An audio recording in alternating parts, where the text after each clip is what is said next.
एक छोटे से गांव में एक बेटी और उसके पिता रहते थे। दोनों बहुत गरीब थे। पिता लंबे समय से बीमार रहते थे और बेटी ही घर का सहारा थी।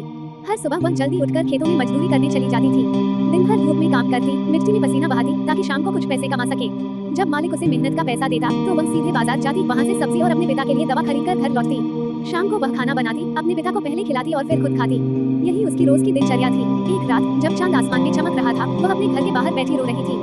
तभी एक राहगीर वहाँ से गुजरा। उसने पूछा, बेटी तुम रो क्यों रही हो? बेटी बोली, मेरा पिता बीमार है और हमारे पास पैसे नहीं हैं। लेकिन मेरा एक सपना है, मैं पढ़ना चाहती हूँ ताकि एक दिन अपने पिता का इलाज खुद करा सकूँ।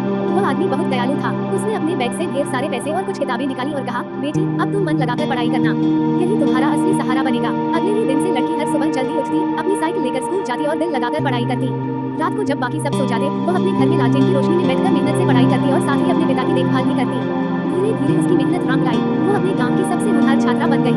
एक दिन वो उसी आदमी के पास गई जिसने उसकी मदद की थी। उसने आभार से झुककर प्रणाम किया और कहा, आपकी वजह से ही आज मैं कुछ बन पाई हूँ। वो आदमी मुस्कुराया और बोला, बेटी असली ताकत तुम्हारी मेहनत में थी। उस दिन पूरे गांव के लोग इकट्ठा हुए। सबने उस मेहनती लड़की के लिए तालियां बजाईं और कहा, इस